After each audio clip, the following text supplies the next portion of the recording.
السلام علیکم ورحمۃ اللہ تعالی وبرکاتہ۔ الحمد للہ وکفا وسلام علی حبیبہ المصطفیٰ، اما بعد، بحمدہ تعالی وبکرم مصطفیٰ صلی اللہ تعالی علیہ وسلم۔ آج کی اس شب میں قرآن عظیم کے 11 پارے مکمل ہو چکے ہیں۔ اللہ تبارک و تعالی بقیہ قرآن عظیم کو صحیح تجوید سے پڑھنے اور آپ سب کو سماعت کرنے کی توفیق عطا فرمائے۔ سورہ توبہ کا اختتامی حصہ اور اس کے بعد سورہ یونس اور سورہ ہود کا کچھ حصہ۔ سورہ ہود کے متعلق تو اللہ کے نبی صلی اللہ تعالی علیہ وسلم فرماتے ہیں، سورہ ہود نے مجھے بوڑھا کر دیا۔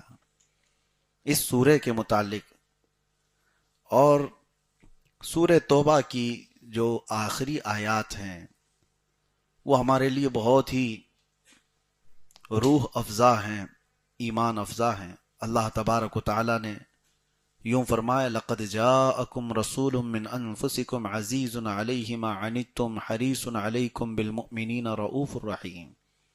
اللہ اپنے حبیب پاک صلی اللہ علیہ وسلم کے متعلق فرما رہا ہے، بے شک تمہارے درمیان ایک ایسا رسول آیا جس کو تمہارا تکلیف میں پڑنا برداشت نہیں ہوتا۔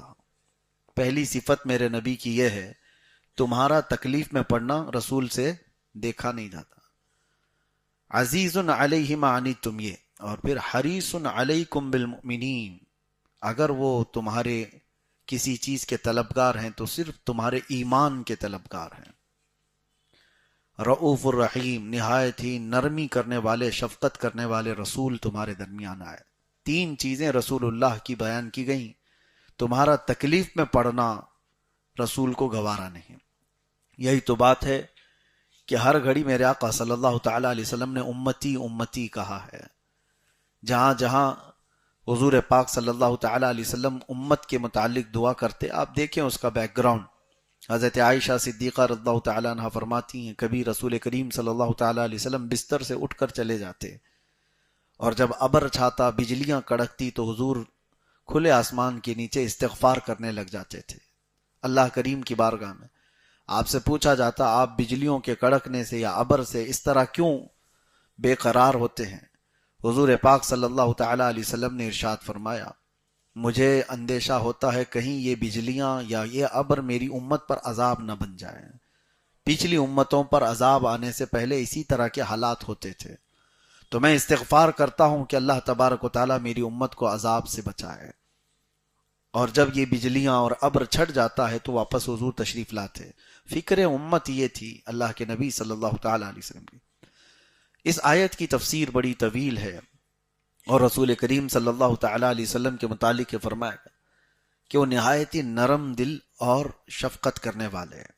ارے وہ جانوروں کی سنتے تھے، لکڑی کے رونے کو بھی وہ برداشت نہیں کرتے۔ صحابہ اکرام فرماتے ہیں، مسجد نبوی میں ایک مرتبہ حضور پاک صلی اللہ تعالی علیہ وسلم جو عصا لے کر کھڑے ہوتے تھے اس کو چھوڑ دیا حضور نے، تو اس لکڑی سے رونے کی اتنی آواز آنے لگی جیسے کوئی بچہ اپنی ماں سے بچھڑ کر روتا ہو۔ صحابہ نے پوری مسجد میں آواز سنی، نبی پاک صلی اللہ تعالی علیہ وسلم ممبر سے اتر کر کے آئے اور پھر اس لکڑی کو اٹھایا اور پھر اس سے نہ جانے کیا چیزیں سنی، پھر اس کو واپس حضور پاک صلی اللہ تعالی علیہ وسلم نے اپنی جگہ پر رکھا تو خاموش ہوا۔ حضور فرماتے ہیں، یہ رونے لگا تو اس کا رونا مجھ سے دیکھا نہیں گیا، میں خطبہ چھوڑ کر اتر آیا۔ یعنی لکڑی کا رونا حضور کو گوارا نہیں۔ اور پھر اللہ کے نبی صلی اللہ تعالی علیہ وسلم فرماتے، میں نے اس سے کہا، کیا تو اس بات کو پسند کرتا ہے کہ میں تجھے واپس اسی شاخ میں جوڑ دوں جس شاخ سے تجھے نکالا گیا، یا اسی درخت میں، اور تو پھلدار درخت بن جائے اور ہمیشہ ہرا بھرا رہے، لوگ تیرے پھل سے نفع اٹھائیں؟ اس نے کہا، یا رسول اللہ صلی اللہ تعالی علیہ وسلم، آپ کی جدائی مجھ سے برداشت نہیں ہوتی۔ تو اللہ کے نبی صلی اللہ تعالی علیہ وسلم نے فرمایا، یعنی لکڑی اپنی اصل میں جانے کو تیار نہیں، جہاں سے وہ نکلا ہے، جس جگہ سے وہ حصہ نکلا ہے۔ حضور پاک صلی اللہ علیہ وسلم فرماتے ہیں، کیا تو اس بات کو پسند کرتا ہے کہ تجھے قیامت کے دن میں اپنے ہاتھ میں رکھوں اور جنت ساتھ میں لے جاؤں؟ وہ خوش ہو گیا، لکڑی کا حصہ وہ تنا اور اس کا رونا بند ہو گیا۔ تو حضور پاک صلی اللہ تعالی علیہ وسلم نے حکم فرمایا میرے ممبر کے قریب ہی سے دفن کر دیا جائے۔ آج تک وہ لکڑی کا تنا حضور کی مسجد نبوی میں دفن ہے، جہاں پر استوانہ حنانہ ایک پلر بنا ہوا ہے۔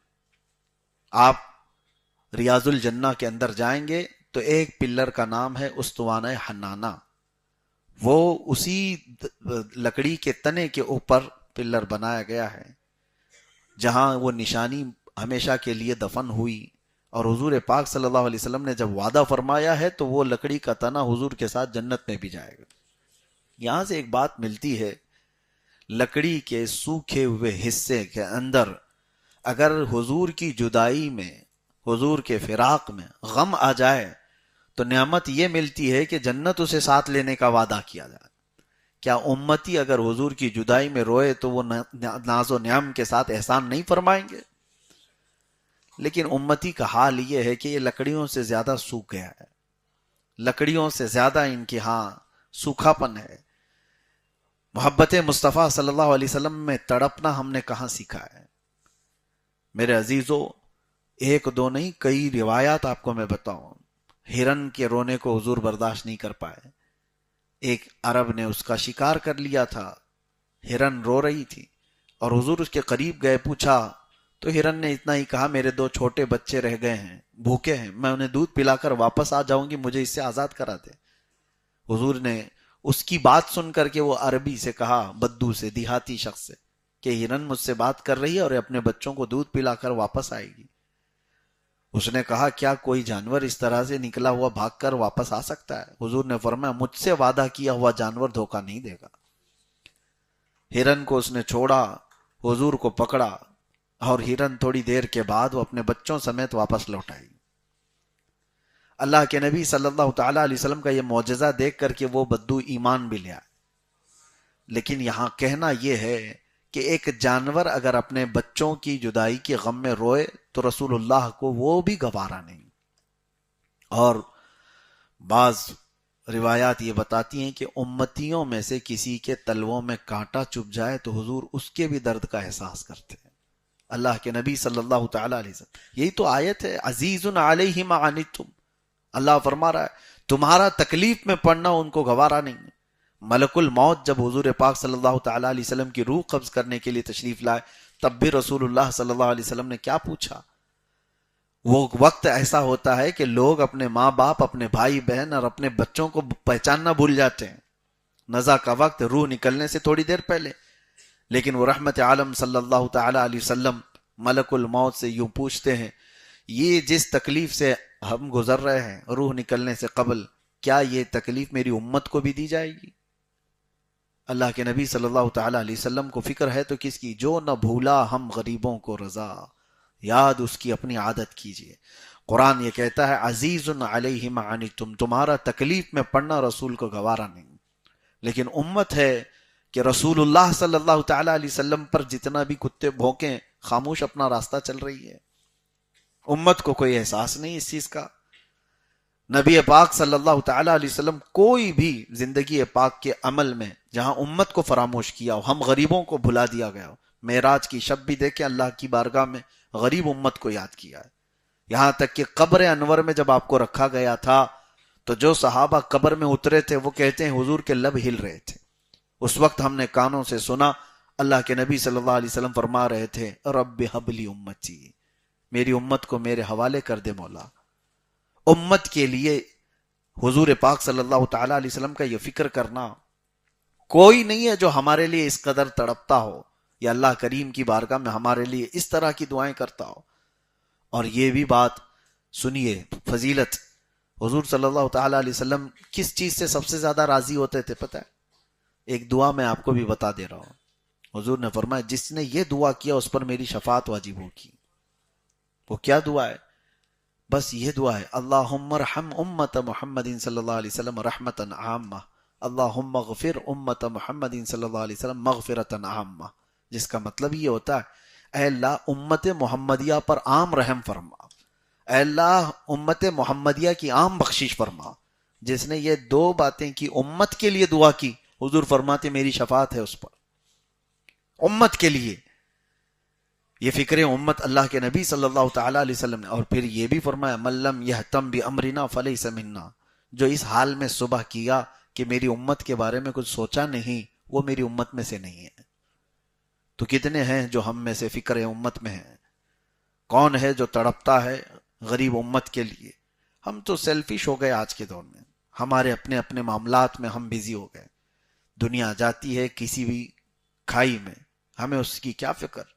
اب تو شہروں کے حالات ایسے، میں ابھی مہینے بھر قبل ایک گھر گیا تھا، اور باہر نکلنے کے بعد ان کے فلیٹ سے دوسرے فلیٹ کو دیکھا تو وہاں بھی مسلمان نام تھا۔ میں نے پوچھا یہ لوگ جانے پہچانے لگتے ہیں؟ تو انہوں نے کہا ہم تو یہاں 8 سال سے ہیں لیکن ابھی تک ان سے ہماری کوئی ملاقات نہیں۔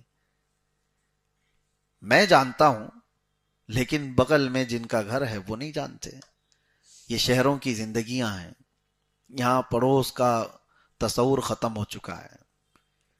کئی دنوں تو ایسا ہوتا ہے کہ کوئی مر گیا، بہت دنوں کے بعد پتہ چلتا ہے کہ وہاں بلڈنگ میں سے کوئی انتقال کر کے چلا بھی گیا ہے۔ تو یہ معاشرہ تو رسول اللہ صلی اللہ تعالی علیہ وسلم کا دیا ہوا نہیں تھا۔ حضور فرماتے مثل المؤمن کمثل جسد اذا اشتكى عضو تداعى له سائر الجسد بالسهر والحمى، مومن کی مثال ایسے ہے جیسے ایک جسم کے اعضاء، سارے مومنین ایک جسم کے پارٹ ہیں، ایک عضو کو تکلیف ہو جائے تو پورے جسم میں بخار آنا چاہیے۔ سر درد ہے تو ایسا نہیں ہے کہ پھر باقی جسم اچھا ہی رہتا ہے، پورا جسم اس درد کی وجہ سے بے قرار رہتا ہے۔ انگوٹھے میں ٹھوکر لگ جائے لیکن کھانا اچھا نہیں لگتا۔ تو مومنین کی مثال ایسی، ایک مومن کو اگر تکلیف ہو تو سارے مومنین تڑپنا چاہیے۔ فلسطین کے حالات دیکھیں، عراق ہو، شام ہو، یمن ہو، جل کر راکھ ہو گئے۔ آپ اندازہ کر سکتے ہیں 70,000 لوگوں کو قتل کر دیا گیا۔ یہ جینوسائیڈ کہا جاتا ہے اس کو، نسل کشی ہے۔ اور اس میں سے تقریباً 30,000 کے قریب وہ بچے جو ابھی کھلے بھی نہیں تھے، وہ اپنے باپ کی گود میں ختم ہو گئے۔ کیسے کیسے ان لوگوں کے چھیتڑے اڑائے گئے۔ ہم تو ویڈیو شیئر کرتے ہیں اور نکال جاتے ہیں۔ میں اس کے متعلق یہ تو کہنا چاہتا ہوں کہ کبھی تم تنہائی میں بیٹھ کر تمہاری آنکھیں بھیگ جاتی ہو فکر امت میں، تو یہ بھی کافی ہے۔ جا نہیں سکتے، مدد نہیں کر سکتے، تمہاری استطاعت نہیں، طاقت نہیں، تو کم از کم احساس تو کر سکتے ہو۔ اور جب احساس کے ساتھ، درد دل کے ساتھ تم پکارو گے اللہ کی بارگاہ میں کہ اللہ ان بچوں کی تکلیف دیکھی نہیں جاتی، یا رحمان ان پر رحم فرما، ان کی آزمائش کو ختم فرما۔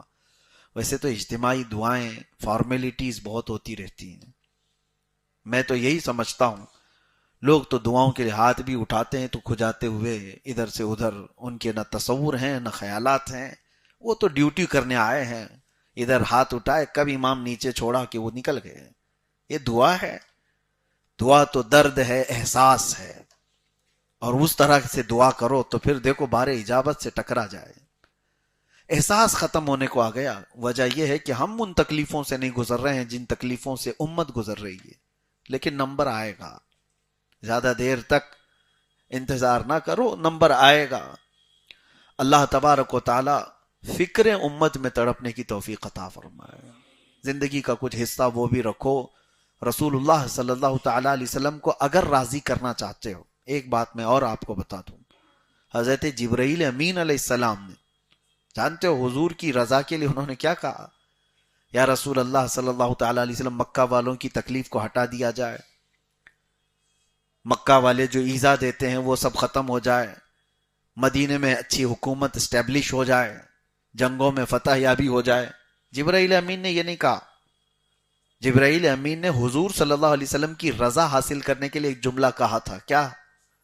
وہ عرض کرتے ہیں یا رسول اللہ صلی اللہ علیہ وسلم، قیامت کے دن جس وقت آپ کی امت پل صراط سے گزر رہی ہوگی میں اپنے پر بچھا دوں گا۔ اللہ کے نبی صلی اللہ علیہ وسلم راضی ہو گئے، خوش ہو گئے۔ جبرائیل امین علیہ السلام نے امت کی بات کی، حضور راضی ہو گئے۔ امت کے لیے آپ جب بھی کچھ کرو اللہ کے نبی راضی ہوں گے۔ جس نے بھی امت کے بھلائی کا کام کیا رسول پاک صلی اللہ علیہ وسلم کی رضا اس نے حاصل کر لیا۔ حتیٰ کہ تم راستے سے تکلیف دہ چیز کو بھی اٹھاؤ، امت تکلیف میں نہ آئے، حضور پاک کی رضا کا سبب ہے یہ۔ میرے آقا صلی اللہ تعالی علیہ وسلم کی رضا حاصل کرنے کا سب سے آسان طریقہ یہ، امت کی بھلائی کا خیال کرو۔ لوگ بڑے بڑے وظیفے، بڑے بڑے اعمال، بڑی بڑی عبادتوں میں مصروف ہیں، لیکن وہ فکر امت میں نہیں ہے، وہ خود اپنی فکر میں رہ گئے۔ تم جتنے بھی بلند بننے کے لیے وظیفوں کا سہارا لے رہے ہو، میں آسان طریقہ یہ بتا رہا ہوں، احساس اور درد تمہارے اندر ہو امت کا، تو پھر دیکھو رسول اللہ کی احسانات اور ان کی نوازشیں کیسی ہوتی ہیں، آپ کو اندازہ بھی نہیں ہوگا۔ ایک بزرگ ہیں حضرت شبلی رحمت اللہ تعالی علیہ، میں ان کی بات عرض کر کے اس آیت کے متعلق عرض کرتا ہوں۔ حضرت شبلی کے متعلق اس زمانے کے ایک اور بزرگ نے دیکھا خواب میں کہ رسول پاک صلی اللہ تعالی علیہ وسلم کی مجلس لگی ہوئی ہے اور حضرت شبلی اس مجلس میں آ رہے ہیں، تو نبی پاک صلی اللہ تعالی علیہ وسلم نے سب کو ہٹایا اور کہا شبلی تم میرے بغل میں بیٹھو۔ ان کو رسول پاک صلی اللہ تعالی علیہ وسلم نے بالکل اپنے پاس بٹھایا۔